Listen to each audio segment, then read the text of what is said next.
दोस्तों, मैं पप्पू सर आप सभी का केजीएन क्लासेज में स्वागत करता हूं। दोस्तों, अगर इस चैनल पे आप नए हैं तो इस चैनल को सब्सक्राइब और शेयर करना ना भूलें और साथ ही में बेल आइकन भी दबाना ना भूलें। दोस्तों, आज हम लोग क्लास 9th का चैप्टर 3.3 ये निर्देशांक ज्यामिति पढ़ेंगे, जो पार्ट 4 के अंतर्गत पढ़ेंगे हम लोग। तो पार्ट 4 में 3.3 का पहला क्वेश्चन देखा जाए। दोस्तों, दे रहा किस चतुर्थांश में या किस अक्ष पर बिंदु -2 4 पहला निर्देशांक, 3 -1 दूसरा निर्देशांक, -1 0 तीसरा निर्देशांक, 1 2 चौथा निर्देशांक और -3 -5 पांचवा निर्देशांक स्थित है। कार्तीय तल पर इनका स्थान निर्धारण करके अपने उत्तर सत्यापित कीजिए।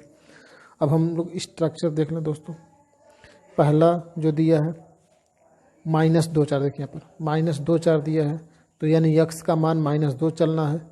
तो यहाँ से 1 2 -2 चले और 4 चलना है वाई दिशा में, और वो भी प्लस। देखिए यहाँ पर -2 और 4 दिया है, तो यक्स का मान -2 चलना और वाई का मान 4 चलना है। तो अब देखा जाए तो यक्स का मान -2 1 और 2 चल चुके, वाई का मान 1 2 3 4, यानी इसके सामने और इसके सीधे में जो बिंदु आएगा यही रखेंगे, यानी दूसरे चतुर्थांश में ही आएगा। अब दूसरा वाला दे रहा 3 -1, अब यह चलते हैं 3 -1, यानी यक्स का मान यक्स अक्ष पे 3 चलना है, वो भी प्लस में चलना है। तो 1 2 3, तो इसके सामने 3 आया और -1 चलना है, यानी वाई दिशा में ऋणात्मक चलना है। तो 1 यहाँ पे चले, तो 3 और -1, यानी इसके सामने और इसकी सीध में जो बिंदु आएगा वही 3 और -1 होगा। अगला तीसरा जो दे रहा -1 और 0 दे रहा, तो -1 यानी यक्स अक्ष पे माइनस चलना है, यानी ऋणात्मक यक्स अक्ष के ऋणात्मक दिशा में चलना है। तो 1 हो गया, और वाई चलना ही नहीं क्योंकि वाई का मान 0 हो गया। तो यही बिंदु आपका होगा -1 और 0।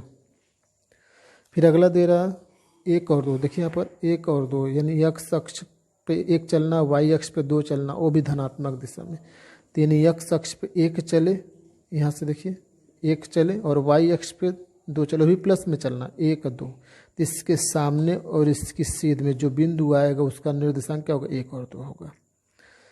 फिर अगला दे रहा -3 और -5, तो यक्स अक्ष पे -3 चलना, तो 1 2 3, यक्स अक्ष में -3 चले और वाई अक्ष पे भी -5 चलना है। तो 1 2 3 4 5, इसके सामने और इसकी सीध में जो बिंदु आएगा वही -3 और -5 होगा। इन तीसरे चतुर्थांश में ही आएगा, ये दूसरे चतुर्थांश में आएगा, ये पहले चतुर्थांश में आएगा, ये चौथे चतुर्थांश में आएगा, और ये एक छोटा ये भी तीसरे चतुर्थांश में। तीसरे चतुर्थांश में नहीं आएगा, यक्स अक्ष बोला जाएगा। इसको क्या बोला जाएगा दोस्तों, यक्स अक्ष पे ये बिंदु स्थित है। क्वेश्चन दूसरे पे चलते हैं। दोस्तों, अक्षों पर दूरी का उपयुक्त एकक लेकर नीचे सारणी में दिए गए बिंदुओं को तल पर आलेखित कीजिए। देखिए सारणी बना करके दिया, यानी यक्स का मान ये दिया, यानी यक्स अक्ष पे इतना मान चलना है, यानी -2 और 8 पहला निर्देशांक, दूसरा -1 और 7 दूसरा निर्देशांक, और ये तीसरा निर्देशांक चौथा हो गया, ये पाँचवा, यानी 5 निर्देशांक दिया गया। और तल पर निरूपित करने के लिए यानी आलेखित करने के लिए कहा है। तो यहाँ पर लिखा गया है, सारणी में दिए गए संख्या युग्मों को बिंदुओं A -2 8, B -1 7, C 0 -1.25, D 1 3 और E 3 -1 से निरूपित किया जा सकता है। अब यहाँ पर देखा जाए तो स्ट्रक्चर बनाया गया। दोस्तों, पहला दे रहा -2 और 8, यानी एक्स अक्ष पे -2 चलना है, वाई अक्ष पे 8 चलना है। तो 1 2 चले, तो 1 और 2, यानी -2 चले, और वाई अक्ष में हमको 8 चलना है। 1 2 3 4 5 6 7 8, यानी इसके सामने और इसकी सीध में जो बिंदु आएगा वो ए कहलाएगा। तो यहाँ पे देखिए ए लिखा गया है, और -2 और 8 हो गया। इससे बिंदु बी के लिए -1 और 7 दे रहा है, तो यानी यक्स अक्ष पे -1 चलना, तो यहाँ से इधर की तरफ चले -1, और वाई दिशा में यानी धनात्मक वाई के धनात्मक दिशा में 7 मात्रक बिंदु चलना है। तो 1 2 3 4 5 6 7। अब इसके सामने और इसकी सीध में जो बिंदु आएगा वो बिंदु बी कहलाएगा, उसका निर्देशांक क्या होगा, -1 और 7 होगा। तीसरा निर्देशांक दे रहा 0 और -1.25, यानी यक्स अक्ष पे कोई मान नहीं चलना है, वाई अक्ष पे चलना है, क्योंकि यक्स का मान 0 हो गया तो वाई अक्ष पे चलना, वो भी ऋणात्मक दिशा में चलना है। तो इसके आगे बढ़ेंगे तो यहाँ पे देखिए -1.25 चलना है, यानी एक तो हमको चलना ही चलना और दूसरे में 1/4 भाग चलना है, तो यहाँ पर आएगा। यक्स अक्ष चलना नहीं है तो ये हो गया आपका 0 -1.25, बिंदु सी कहलाएगा ये।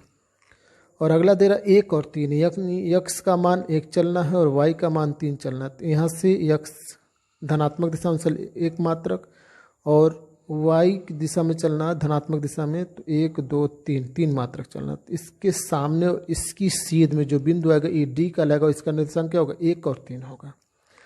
और लास्ट जो दे रहा है 3 और -1, यानी यक्स अक्ष पे 3 मात्रक चलना है, वो भी धनात्मक दिशा में। तो यहाँ से चलना चालू किया तो 1 2 3 मात्रक हो गया, और वाई अक्ष पे चलना 1 मात्रक, तो इसके सामने हो गया, इसके सामने जब चले 1 मात्रक, यानी इसके सामने यहाँ पर और इसकी सीध में ये जो बिंदु आया ये बिंदु ई कहलाएगा 3 और -1, यानी बिंदु ई का निर्देशांक क्या होगा, 3 और -1। इस तरह से दोस्तों चैप्टर खत्म हुआ।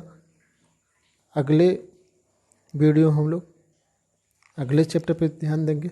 तब तक के लिए ओके बाय।